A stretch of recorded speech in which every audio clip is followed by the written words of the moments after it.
MHT CET 2025 जी exam आहे खरं तर ती आज संपते आणि आजपासून म्हणजे आपली जी पूर्ण CET cap process admission process आहे त्याच्यासाठी माझी व्हिडिओ सिरीज आहे ना ती स्टार्ट होते। आज मी पहिला व्हिडिओ अपलोड करतोय आणि इथून पुढे जोपर्यंत तुमचं ॲडमिशन कंप्लीट होत नाही तोपर्यंत पुढचे 2 ते 2.5 महिने रेग्युलरली या चॅनलवरती सकाळी 7:45 तुम्हाला व्हिडिओज वगैरे सगळे अपलोड झालेले दिसतील।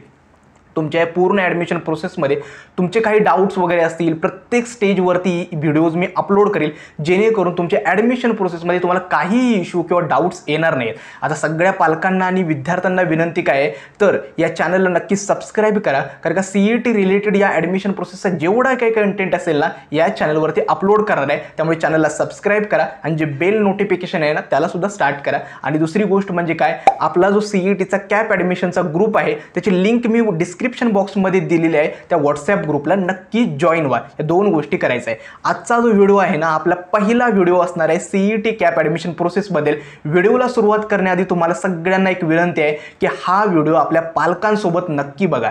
जेवढे काही हा विद्यार्थी हा व्हिडिओ बघतायत ना त्या सगळ्यांनी हा व्हिडिओ आपल्या पालकांसोबत शेअर करा, कारण का पूर्ण या कॅप ॲडमिशन प्रोसेसमध्ये कुठे कुठे तुम्हाला प्रॉब्लेम्स येणार आहे, स्कॅम्स वगैरे होऊ शकतात, या सगळ्या गोष्टी मी एक्सप्लेन केलेत आणि खूप इम्पॉर्टंट व्हिडिओ आहे। त्यामुळे हा व्हिडिओ बाळांनो नक्की आपल्या पालकांसोबत बघा। खरं तर सगळ्यांना नमस्कार, मी संदीप मिलके। खरं तर लास्ट 4 ते 5 वर्ष ही माझी 5th बॅच आहे काउन्सिलिंग बॅचसाठी। त्यामुळे या चॅनलवरती सगळा कंटेंट वगैरे अपलोड होणार आहे। फक्त गरज काय बाळांनो, तुम्ही प्रत्येक स्टेजला जागरूक असणं। रिझल्ट काही येऊ देत, आता प्रत्येक पालकाची एक इच्छा काय असते की आपल्या मुलाला कितीही पर्सेंटाईल मिळवू देत त्या पर्सेंटाईलवरती एक चांगलं कॉलेज कसं मिळवता येईल हे प्रत्येक पालकाची इच्छा असते आणि ती कॉलेजेस मिळतात पण। फक्त बाळांनो इम्पॉर्टंट काय आहे तर सगळ्या पेरेंट्सनी आणि मुलांनी जागरूक राहणं, कुणावरही ब्लाइंडली विश्वास ठेवायचा नाही, एवढी गोष्ट तुम्ही लक्षात ठेवा। तर सुरुवात करूया आजच्या नवीन व्हिडिओला।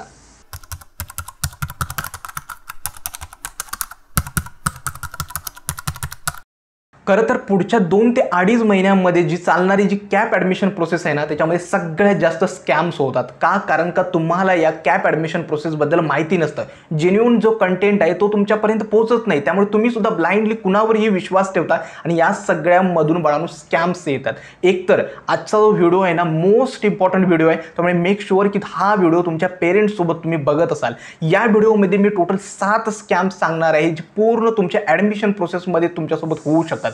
आता स्कॅम नंबर 1 जो सगळ्यात महत्त्वाचा आहे, एक म्हणजे काय तर सोशल मीडियावरती फेक मेसेजेस जे सर्क्युलेट होतात ते। उदाहरणार्थ सांगतो, आता जशी तुमची एक्झाम संपेल ना वेगवेगळ्या कॉलेजेसवरून तुमच्यावरती मेसेजेस असतील, कॉल्स येत असतील की आमच्या कॉलेजमध्ये ॲडमिशन चालू आहेत, कॉलेजच्या प्लेसमेंट्स इतके आहेत, तुम्ही कॉलेजमध्ये या, कॉलेज बघा, ॲडमिशन वगैरे कन्फर्म करा। हे सगळा डेटा किंवा मेसेजेस सुद्धा येत असतात, या कॉलेजमध्ये इतक्या सीट्स वॅकंट आहेत, इथं प्रायव्हेट आहे, फीज कमी देऊ, कन्सेशन देऊ। हे सगळे फेक मेसेजेस आहेत किंवा प्रोमोशनल मेसेज आहेत, त्याच्यापासून सावध राहा। उदाहरण सांगतो, लास्ट इयरची एक सिच्युएशन आहे। इस MHT CET एक्झाममध्ये तुम्हाला आम्ही CETचे ॲक्च्युअल पेपर्स देऊ म्हणून विद्यार्थ्यांकडून फिजिक्स, केमिस्ट्री, मॅथमॅटिक्ससाठी प्रत्येक सब्जेक्टचे प्रत्येकी 1500 रुपये घेण्यात आले आणि CET एक्झामच्या आधी 1 आठवडा ते टेलिग्राम चॅनल्स बंद करण्यात आले। लिटरली मुलांनी ज्यावेळी मेसेजेस पाठवले की दादा आम्ही असे पैसे दिलेले आहेत, मी सुद्धा शॉक झालो होतो की CETचा पेपर कसा लीक होऊ शकतो। त्यामुळे बाळांनो पहिला स्कॅम जो सगळ्यात इम्पॉर्टंट आहे तर जे सोशल मीडियावरती फेक मेसेजेस सर्क्युलेट होतात की आमच्या कॉलेजच्या प्लेसमेंट्स इतक्या आहेत, ॲडमिशन चालू आहेत, तुम्ही लवकर या, या लिंकवरून प्रोव्हिजनल ॲडमिशन कन्फर्म करा, या गोष्टींच्या मागे लागायचं नाही। जर तुम्हाला त्या मेसेजबद्दल अधिक माहिती करून घ्यायचं आहे जेन्युइनली त्या कॉलेजला व्हिजिट करा, तिथं त्यांना जाऊन पूर्ण प्रोसेस विचारा। मोस्टली या फेक मेसेजेसच्या बळी कुणीही पडायचं नाही। हा पहिला आणि सगळ्यात इम्पॉर्टंट स्कॅमचा प्रकार। आता दुसरा स्कॅम असतो तो म्हणजे काय तर डोनेशन किंवा मॅनेजमेंट कोटा ॲडमिशन्स। मला माहिती आहे की CET एक्झाम आता भरपूर मुलांना ना डिफिकल्ट नक्कीच गेली आहे, त्यामुळे पालकांची इच्छा काय झाली की बहुतेक आपल्या मुलाला स्कोर कमी येणार आहे, त्यामुळे आपण आत्तापासून मॅनेजमेंट कोटाच्या सीट्सला ट्राय करूया। काही दिवसांपूर्वीची गोष्ट आहे, पुण्याची जी 2 प्रायव्हेट कॉलेजेस आहेत सिम्बायोसिस आणि MIT WPU, या कॉलेजमध्ये ॲडमिशन देतो म्हणून MBAच्या मुलांना, MBAमध्ये ॲडमिशन देतो म्हणून मुलांना 8 ते 10 लाख रुपयांचा गंडा घालण्यात आला। त्यामुळे या गोष्टींपासून बाळांनो सावध राहा। लिटरली आता 2-3 दिवसांपूर्वीचीच गोष्ट आहे, लातूरच्या एका पेरेंट्सचा फोन आला होता की सर असं पुण्यामध्ये एक बाणेरमध्ये एक ऑफिस आहे जे ॲडमिशन करून देतो यासाठी, म्हणजे पुण्यातल्या टॉप कॉलेजचं नाव नाही सांगणार, पुण्यातल्या टॉप कॉलेजमध्ये ॲडमिशन करून देतो, तर तुम्हाला 10 ते 12 लाख रुपयामध्ये CS ची सीट आम्ही मिळवून देतो असा कॉल आला होता. आता त्या कॉलेजच्या वेबसाईटला वगैरे जर चेक केलं तर वेबसाईटच्या होम पेजवरती त्यांनी क्लिअरली मेन्शन केलं आहे की आमच्या इथं मॅनेजमेंट कोटाच्या सीट्सच नाही आहेत आणि आम्ही कुठल्याही थर्ड पार्टी व्यक्तीकडून ॲडमिशन करून घेत नाही. त्यामुळे सांगण्याचं तात्पर्य हे आहे की तुम्हाला आता भरपूर कॉल्स वगैरे येत असतील की आम्ही या टॉप कॉलेजमध्ये तुम्हाला ॲडमिशन करून देऊ, तुम्हाला मॅनेजमेंट कोटाची सीट्स देऊ. या गोष्टींवरती विश्वास ठेवू नका. आता मॅनेजमेंट कोटा थ्रू जाणं हे काही चुकीचं नाहीच आहे. हे सुद्धाच म्हणजे प्रत्येक कॉलेजमध्ये मॅनेजमेंट कोटाच्या सीट्स असतात. तुम्हाला काय करायचं आहे, त्या कॉलेजच्या ॲडमिशन डिपार्टमेंटला स्वतःहून जाऊन तुम्ही आत्तापासून भेट द्या. तिथं ॲडमिशन काउंटरला विचारा की आम्हाला असं मॅनेजमेंट कोटा थ्रू सीट्सबद्दल माहिती हवे, जर सीट्स हव्या असतील तर आम्हाला माहिती द्या. तिथले ऑफिसर्स असू द्यात किंवा जे एन्क्वायरी ऑफिसर्स असतात ते तुम्हाला मॅनेजमेंट कोटाच्या सगळ्या सीट्सबद्दल माहिती असतात. मॅनेजमेंट कोटा किंवा डोनेशन या गोष्टी चुकीच्या नाही आहेत. फक्त काय असतं बाळांनो, प्रत्येक कॉलेजची एक प्रोसेस असते, त्यांचे रेट्स असू द्या ते सगळे वेगवेगळे असतात. त्यामुळे तुम्ही कुणावरही थर्ड पार्टीवरती विश्वास ठेवू नका. जेन्युअनली त्या कॉलेजला स्वतःहून भेट द्या, तिथं पूर्ण प्रोसेसची माहिती घ्या आणि मगच काय ते डिसिजन्स घ्या. एक उदाहरण सांगतो, लिटरली शॉकिंग उदाहरण आहे. 95.8% स्टुडंटला, नाशिकची स्टुडंट होती ती, पर्सेंटाईल होतं. पुण्यातल्या PICT कॉलेजमध्ये म्हणजे मी जिथं शिकतोय PICT कॉलेजमध्ये ॲडमिशन देतो यासाठी मुलीकडून 10 लाख रुपये घेतले. ENTC ब्रँच ऑफर करत होते आणि लिटरली कॅप राऊंड 3 पर्यंत त्या मुलाला ती सीट काही मिळाली नाही. आणि त्या एकतर जो काउन्सिलर वगैरे होता ना त्याने एकतर काय केलं, त्याचे एक डॉक्युमेंट व्हेरिफिकेशन व्यवस्थित केलं नाही, सगळे कॅप राऊंडचे फॉर्म्स भरले नाहीत आणि लिटरली मुलीला नाशिकमधल्या Tier 3 कॉलेजमध्ये ज्याचा कट ऑफ 72% आहे तिथे ॲडमिशन घ्यावं लागलं. त्यामुळे या गोष्टींपासून सावध राहा. जे डोनेशन किंवा मॅनेजमेंट कोटाचे जे ॲडमिशन्स असतील तिथं तुम्ही व्यवस्थित स्वतःहून कॉलेजला व्हिजिट करा आणि त्यानंतर काय तो डिसिजन्स घ्या. हे होता स्कॅम नंबर 2. आता स्कॅम नंबर 3 आणि सगळ्यात इम्पॉर्टंट काय तर मिसलिडिंग काउन्सिलिंग बनवणं. आता जर बघाल प्रत्येक यूट्यूबर्स जर बघाल ना तर एकतर काउन्सिलिंग प्रोसेसबद्दल व्हिडिओज वगैरे अपलोड करत असतो. लिटरली काही यूट्यूबर्स तर असे असतात की प्रत्येक थंबनेलमध्ये big update by CET sale किंवा लाईव्ह जायचं आणि प्रत्येक वेळी सांगायचं की लाईव्हमध्ये की ही ॲडमिशन इतक्या कमी पर्सेंटाईलवरती टॉप कॉलेज आम्ही मिळवून दिले वगैरे. या गोष्टींची सवय तुमची 2 ते 2.5 महिने पुढची करून घ्यायचीच आहे. मात्र ही फेक काउन्सिलिंग काय आहे ते सांगतो. काउन्सिलिंगच्या नावाखाली बाळांनो आता प्रत्येक पालकांना काय वाटतं की आपल्याला सुद्धा एक काउन्सिलर व्यवस्थित हवा आणि यांचे चार्जेस काय असतात तर 2,500, 3,000, 5,000 लिटरली 10,000 ते 14,000 सुद्धा या काउन्सिलर्सचे चार्जेस असतात. आता सगळेच काउन्सिलर असं नाही आहे, जेन्युइन सुद्धा कंटेंट आहे. मात्र होतं असं की हे काउन्सिलर्स काय करतात तर आम्ही तुम्हाला ॲडमिशन टॉप कॉलेज मिळवून देऊ यासाठी प्रमोशन वगैरे सगळं करतात आणि लिटरली नंतर होतं असं, एकदा त्यांचे कॅप ॲडमिशनमध्ये घेतलात तुमचे एकतर कॉल्स रिसीव्ह करणार नाहीत वेळेवर. म्हणजे ज्यावेळी आपल्याला खरंच गरज असते की एखाद्या वेळी आपल्याला फॉर्म भरताना आपल्याला डाऊट्स येतो, कॉलेजचा सिक्वेन्स मेंटेन करायला डाऊट्स होतो, त्यावेळी तुमचे कॉल्स कधीही रिसीव्ह करणार नाहीत. म्हणतात आम्हाला व्हॉट्सॲपवरती मेसेज करा आणि ते मेसेज पण कधी सीन होतील सांगता येत नाही. आणि दुसरी गोष्ट असतो म्हणजे काय, सगळ्या मुलांना एकच कॉलेजची लिस्ट बनवली जाते आणि दिली जाते. आता उदाहरण सांगतो, लास्ट इयरची एक सिच्युएशन्स होती की एका काउन्सिलरनं तर काय केलं, पुण्यात जेवढ्या मुलांना पुण्यामध्ये कॉलेजेस हवेत ना एकच लिस्ट सगळ्यांना दिली आणि सांगितलं की तुम्हाला जी कॉलेजेस हवी ती ठेवा नाहीतर ती डिलीट करा.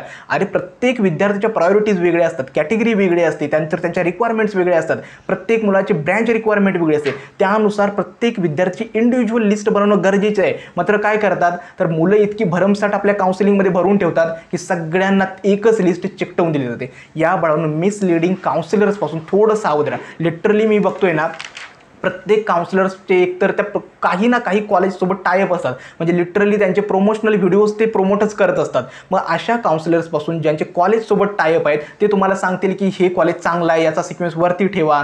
का? कारण का कॉलेजने त्यांना प्रोमोशनचे पैसे पे केले आहेत. या गोष्टींपासून बाळांनो थोडं सावध राहा. लिटरली या गोष्टी नक्की होत असतात. जे फेक काउन्सिलर्स आहेत उगाचच डेली व्हिडिओ अपलोड करत राहायचं, हे करायचं ते करायचं, तुम्हाला व्यवस्थित गाईड केलं जात नाही, हे असणारे स्कॅम नंबर 3. आता लिटरली आम्ही सुद्धा गेली 4 ते 5 वर्ष पर्सनल काउन्सिलिंग करतोय, परंतु काउन्सिलिंगमध्ये 3 गोष्टी सगळ्यात इम्पॉर्टंट आम्ही प्रोव्हाइड करतो. एक म्हणजे काय तर सगळ्या मुलांना कॉल सपोर्ट. कुठल्याही स्टेजला डाऊट असेल ना डायरेक्टली मला व्हॉट्सॲप म्हणजे तुमच्या कॉल्सवरती तुमचे डाऊट्स विचारू शकता. आणि दुसरं असतं ते म्हणजे काय पर्सनलाइज्ड कॉलेज लिस्ट. म्हणजे तुमची कॉलेज लिस्ट बनवण्याआधी आम्ही प्रत्येक मुलाशी आणि त्यांच्या पेरेंट्सशी डिस्कस करतोय, त्यांच्या रिक्वायरमेंट्स काय, कॉलेज कुठे हवे, ब्रँच कुठली हवे, सिक्वेन्स कसा ठेवायचा आणि त्यानुसार प्रत्येक विद्यार्थ्याची लिस्ट बनवून मिळते. जर काही लिस्टमध्ये चेंजेस हवे असेल ती सुद्धा लिस्ट अपडेट करून देते जाते. आणि तिसरी आणि सगळ्यात इम्पॉर्टंट गोष्ट आम्ही प्रोव्हाइड करतो ती म्हणजे काय लाईव्ह सेशन्स, जेणेकरून प्रत्येक स्टेपला कुठल्याही मुलाला काही डाऊट्स येऊ नये. आता आम्ही काय करतो, लिमिटेड सीट्स घेतो, त्यामुळे आमचीसुद्धा म्हणजे लिमिटेड सीट्स घेतल्यामुळे कसं होतं तर कंटेंट विद्यार्थ्यांपर्यंत क्वालिटी होतं. आता यावर्षीसुद्धा आम्ही जी आपली पर्सनल काउन्सिलिंग बॅच आहे ना, मला वाटतं CET एक्झाम झाल्यानंतर लवकर स्टार्ट होईल. ज्यावेळी ती स्टार्ट होईल ना, नक्कीच मी आपल्या ग्रुपवरती आणि चॅनलवरती स्टार्ट करेल. मात्र एक सांगतो, जे फेक काउन्सिलर्स वगैरे किंवा मिसलिडिंग जो कंटेंट आहे ना, त्याच्यापासून थोडं सावध राहा. तुम्हाला सगळ्यात जास्त स्कॅम या 3 नंबरचा जो स्कॅम आहे त्यापासूनच धोका आहे. आता येतो पुढचा आणि सगळ्यात इम्पॉर्टंट गोष्ट म्हणजे काय, FC सेंटर्स किंवा सायबर कॅफे यांच्यावरती चालणारे स्कॅम. हे कसे होतात, ज्यावेळी तुम्ही आता CETची कॅप प्रोसेस संपेल, रिझल्ट डिक्लेअर होईल, त्यानंतर पहिली प्रोसेस असते CETचं कॅपचं रजिस्ट्रेशन आणि डॉक्युमेंट व्हेरिफिकेशन. त्याच्यासाठी तुम्ही एका इंजिनिअरिंग कॉलेजवरती जावं लागतं आणि डॉक्युमेंट व्हेरिफिकेशन करू देतात. मग ते कॉलेजवाले काय सांगतात, तुम्ही आता आमच्याकडे डॉक्युमेंट्स व्हेरिफिकेशन केलं आहे, मग आमच्याकडे कॉलेज लिस्टचा जो फॉर्म आहे तो सुद्धा इथूनच भरा. आता होतं असं, ज्यावेळी तुम्ही फॉर्म भरायला वगैरे जातात, ते सांगतात की आमच्या कॉलेजचं नाव वरती ठेवा, जेणेकरून तुम्हाला कुठे ॲडमिशन मिळालं नाही तर आमच्याच इथं तुम्हाला ॲडमिशन मिळेल. हे सगळ्यात मोठा स्कॅम आहे. कारण का CET सेलचा रिझल्ट काय, जर पहिल्या नंबरचं कॉलेज जर तुम्हाला अलॉट झालं तर तुम्हाला त्याच कॉलेजमध्ये जाऊन ॲडमिशन घ्यावं लागतं. कॅप प्रोसेसच्या तुम्ही बाहेर जाता. आणि सायबर कॅफेवाले स्कॅम काय करतात,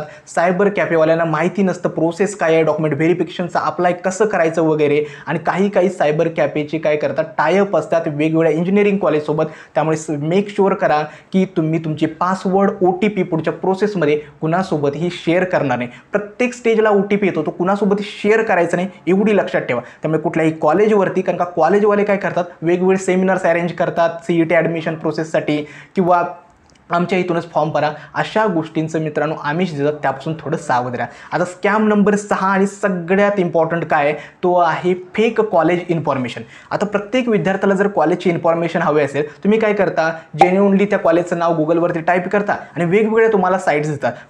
कॉलेज दुनिया असेल, कोरावरती असेल, शिक्षा.com असेल, वेगवेगळ्या साईट्स आहेत ज्याच्यावरती कॉलेजचा कंटेंट अपलोड होतो. आता या कंटेंटवरती विश्वास ठेवू नका. यासाठी का, कारण का हा जो कंटेंट आहे हा अपडेटेड नाही आहे. लिटरली या सगळ्या वेबसाईटचे जे आहेत ना, ते कॉलेजसोबत टायअप आहेत. कॉलेज त्यांना पैसे प्रोव्हाइड करतं, जेणेकरून मोठमोठ्या हायर पॅकेजेस वगैरे त्यांच्या वेबसाईटवरती येतात. लिटरली जर बघाल ना, काही वेबसाईटवरती जर पुण्यातल्या Tier 3 कॉलेजेसचे ॲव्हरेज पॅकेजेस पण 12 लाख 13 लाख जातात. आता त्या 12-13 कंपनीजसुद्धा त्या कॉलेजमध्ये येत नाही, अशी सिच्युएशन असते. त्यामुळे कुठल्याही सोशल मीडिया साईट ज्या आहेत ज्याच्यावरती कॉलेजची इन्फॉर्मेशन आहे त्याच्यावरती विश्वास ठेवू नका.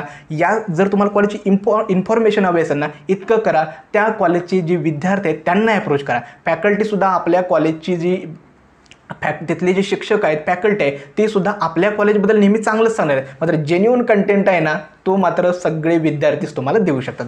आता शेवटचा आणि इम्पॉर्टंट स्कॅम काय, तर स्पॉट ॲडमिशन राऊंडमध्ये सगळ्या मुलांना सांगितलं जातं की स्पॉट ॲडमिशनमध्ये तुम्हाला टॉपचं कॉलेज मिळवून देऊ, इन्स्टिट्यूट लेवलला मिळतात सुद्धा. मात्र गेल्या 2 वर्षांपासून बघाल ना, या ॲडमिशन प्रोसेस आणि स्पॉट राऊंडचा लिटरली सगळा पैशाचा बाजार करून टाकला आहे. म्हणजेच काय, ज्याच्याकडे पैसे आहेत ना त्या सगळ्यांना वेलकम केलं जातं आणि जे खरंच मेरिटवरती स्पॉट ॲडमिशनमध्ये थांबले आहेत ना, त्यांना सांगितलं जातं की आमच्याकडून सीट संपलेत. त्यामुळे या ज्या गोष्टी आहेत ना, स्पॉट ॲडमिशनमध्ये माझं ॲडमिशन होऊन जाईल याच्यावरती विश्वास ठेवू नका. जे पर्सेंटाईल मिळतंय ना त्याच्यावरून कसं चांगलं कॉलेज मिळवता येईल ना याच्यावरती बाळांनो फोकस करा. आय होप जे 7 स्कॅम्स मी सांगितले तो तुम्हाला समजले असेल, सगळ्यात इम्पॉर्टंट आहेत. आता खरं तर मला एक नक्कीच सांगायचं आहे की आमचीसुद्धा पर्सनल काउन्सिलिंग जी बॅच आहे ना, ती मला वाटतं 29 किंवा 30 एप्रिलला आम्ही तुमची रजिस्ट्रेशन्स आहेत ना स्टार्ट करतोय. लिमिटेड बॅच असते. एकतर पर्सनल काउन्सिलिंगमध्ये तुम्हाला सगळ्यात इम्पॉर्टंट मिळतो म्हणजे डाऊट सपोर्ट. पुढच्या 2 ते 2.5 महिन्यामध्ये कधीही कोणत्याही स्टेजला डाऊट असेल ना, डायरेक्टली कॉल्सवर तुम्ही आमच्याशी बोलू शकता, जी सगळ्यात इम्पॉर्टंट आहे, जेणेकरून तुमच्या ॲडमिशनमध्ये काहीही डाऊट येणार नाही. दुसरं असतं ते म्हणजे लाईव्ह सेशन. CETच्या प्रत्येक स्टेजनुसार तुम्हाला लाईव्ह सेशन्समध्ये गाईड केलं जातं, जेणेकरून तुम्हाला तुमच्या स्टेजमध्ये काही अडचण येणार आहे. आणि तिसरं असतं तुमची पर्सनलाइज्ड कॉलेज लिस्ट, तुमचं पर्सेंटाईल, कॅटेगरी, कॉलेज, ब्रँच कुठे हवे त्यानुसार प्रत्येक विद्यार्थी एक पर्सनल कॉलेज लिस्ट आम्ही प्रोव्हाइड करतो. मात्र एक सांगतो की तुम्ही काउन्सिलिंग कुठेही घ्या, कुणावरही ब्लाइंडली विश्वास ठेवू नका, स्वतःहून रिसर्च करा. आय होप तुम्हाला आजचा व्हिडिओ समजला असेल. अजून कोणत्या टॉपिकवरती जरी व्हिडिओ हवा असेल ना ते देखील मला सांगा. आजचा हा व्हिडिओ मी येथेच थांबवतो. धन्यवाद.